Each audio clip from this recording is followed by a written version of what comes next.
నమస్కారం.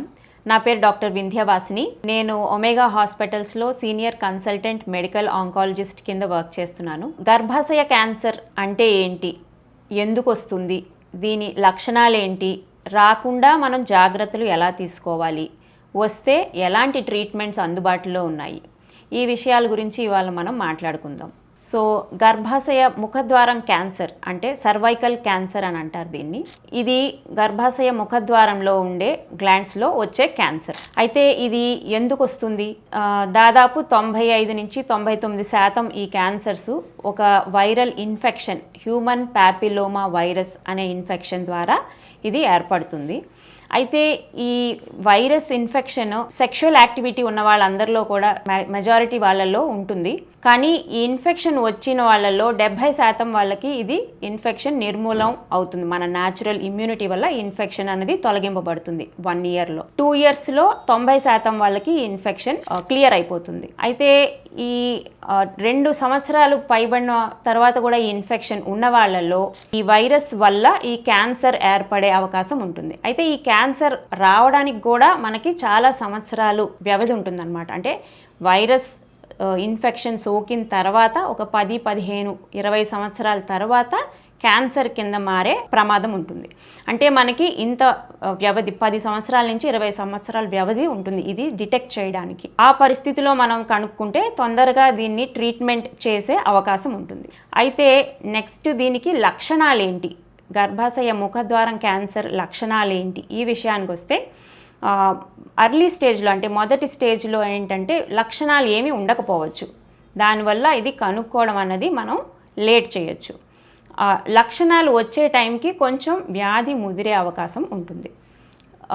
ముఖ్యమైన లక్షణాలకు వస్తే అబ్నార్మల్ బ్లీడింగ్ అంటే నెలసర్లు వచ్చే మధ్యలో బ్లీడింగ్ అవ్వడం, ఇంటర్మెన్స్ట్రల్ బ్లీడింగ్ అంటాం. పీరియడ్స్కి మధ్యలో బ్లీడింగ్ అవ్వడం, భార్యాభర్త కలిసిన తర్వాత బ్లీడింగ్ అవ్వడం, నడుము నొప్పి, కాళ్ళలో లాగడం, నొప్పి రావడం, తర్వాత బరువు తగ్గడం, అన్ఇంటెంటెడ్ వెయిట్ లాస్ అంటాం. అంటే మనం బరువు తగ్గాలనుకోకపోయినా నార్మల్గా తింటున్నా బరువు తగ్గడం, అలసట ఉండడం బాగా, ఇవి కొన్ని లక్షణాలు. అయితే ఇవి రాకుండా ఎలాంటి జాగ్రత్తలు తీసుకోవచ్చు అంటే మనం దీని రిస్క్ ఫ్యాక్టర్స్ ఏంటి అని ఫస్ట్ తెలుసుకోవాలి. అంటే ఇది రావడానికి వచ్చే రిస్క్ ఫ్యాక్టర్స్ ఏంటి అని చూస్తే, ఒకటి హెచ్పివి ఇన్ఫెక్షన్, మనం ఇందాక మాట్లాడుకున్నాం. రెండవది హై రిస్క్ బిహేవియర్ అంటాం. అంటే మల్టిపుల్ సెక్షువల్ పార్ట్నర్స్ ఉండడం. దీనివల్ల ఏంటంటే ఈ ఇన్ఫెక్షన్, హెచ్పివి ఇన్ఫెక్షన్ కానీ అదర్ సెక్షువలీ ట్రాన్స్మిటెడ్ డిజీజెస్ ఇవి వచ్చే అవకాశం ఎక్కువ ఉంటుంది.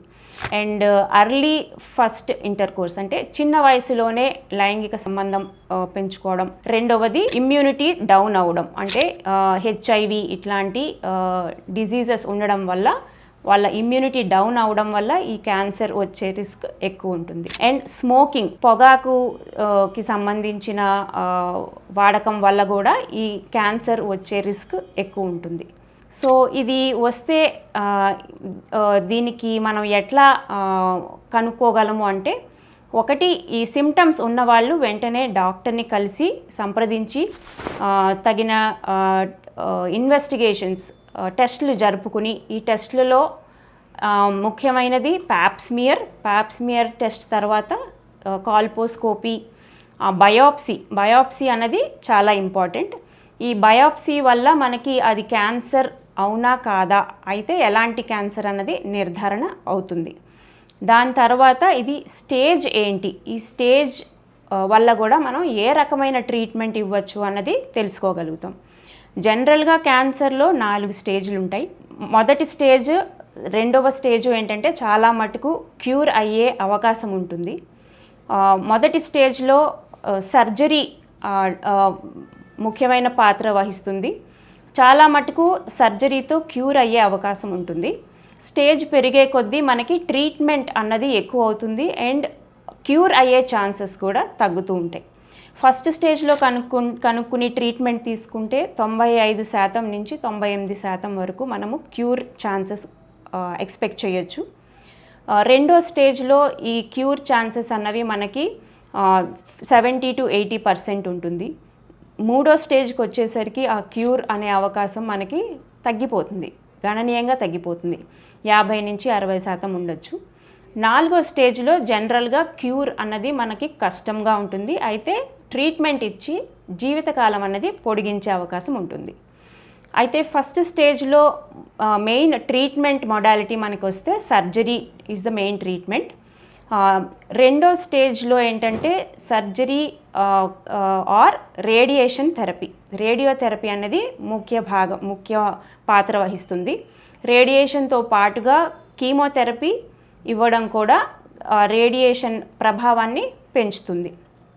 మూడో స్టేజ్లో కూడా రేడియేషన్తో పాటుగా కీమో ఇస్తే మనకి చాలా మంచి రెస్పాన్సెస్ వచ్చే అవకాశం ఉంటుంది. 4వ స్టేజ్కి వచ్చేసరికి 4th స్టేజ్ క్యాన్సర్స్లో జనరల్గా మనము కీమోథెరపీ, ఇమ్యూనోథెరపీ, టార్గెటెడ్ థెరపీస్ అన్నవి వాడి మంచి రెస్పాన్సెస్ తెచ్చుకునే అవకాశం ఉంటుంది. సో మనం ఈ స్టేజ్ వైజ్ రెస్పాన్సెస్ చూసుకుంటే ఈ క్యాన్సర్ని ఎంత తొందరగా మనం గుర్తించగలిగితే అంత మంచి అవుట్కమ్స్ అండ్ క్యూర్ ఛాన్సెస్ని మనం పెంచుకోగలం. సో ఈ గర్భాశయ ముఖద్వార క్యాన్సర్ని ముందుగా గుర్తించి ఎర్లీ స్టేజ్లో ఎర్లీ వార్నింగ్ సైన్స్ మనం గుర్తించి దానికి తగ్గ ట్రీట్మెంట్ తీసుకుంటే మనకి క్యూర్ అయ్యే అవకాశం ఉంటుంది. సో ఏ సిమ్టమ్స్ లేని వాళ్ళల్లో కూడా మనము ఈ క్యాన్సర్ని గుర్తించే అవకాశం ఉంటుంది. అట్లా గుర్తించిన వాళ్ళలో ట్రీట్మెంట్ ఇస్తే చాలా మటుకు నయమయ్యే అవకాశం మనం పెంచుకోవచ్చు. ఈ పద్ధతులనే స్క్రీనింగ్ అంటాము. సర్వైకల్ క్యాన్సర్ స్క్రీనింగ్లో మనకి ముఖ్యమైనది Pap smear and HPV testing. Pap smear అన్నది గర్భాశయ ముఖద్వారం నుంచి ఒక బ్రష్తో దాన్ని ఆ సెల్స్ని మనం తీసి ఒక స్లైడ్ మీద సెల్స్ని స్మియర్ చేసి మైక్రోస్కోప్ కింద చూసి ఇందులో ఏమైనా క్యాన్సర్ కణాలు ఉన్నాయా లేదా అన్నది చూస్తాము. ఒకవేళ ప్యాప్స్మియర్ పాజిటివ్ ఉంటే ఫర్దర్ టెస్టింగ్ కింద కాల్పోస్కోపీ అని మైక్రోస్కోప్ ఒక మ్యాగ్నిఫైయింగ్ లెన్స్తో ఆ సర్విక్స్ని చూస్తూ అక్కడి నుంచి స్పెసిఫిక్ ఏరియాస్ నుంచి బయాప్సీ చేసి ఇది క్యాన్సర్ ఉందా లేదా అన్నది నిర్ధారణ చేస్తాం. ఒకవేళ అది క్యాన్సర్ అని వస్తే అది ఏ స్టేజ్ అన్నది కనుక్కోవడానికి మనం కొన్ని investigations either MRI or PET MRI కొత్తగా వస్తుంది.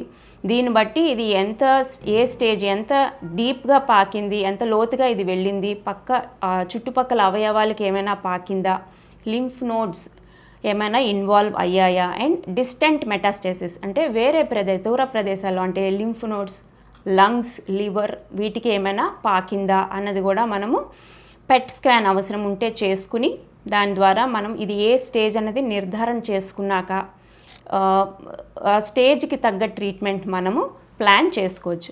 యూజువల్గా స్క్రీనింగ్ ద్వారా కనుక్కున్న క్యాన్సర్స్ మొదటి స్టేజ్లోనే మనము కనుక్కోవచ్చు. దీనివల్ల కొంచెం ట్రీట్మెంట్తో అంటే సర్జరీతోనే మనము క్యూర్ చేసే అవకాశం ఉంటుంది. ఈ ప్యాప్స్మియర్ ఎవరు చేసుకోవాలి?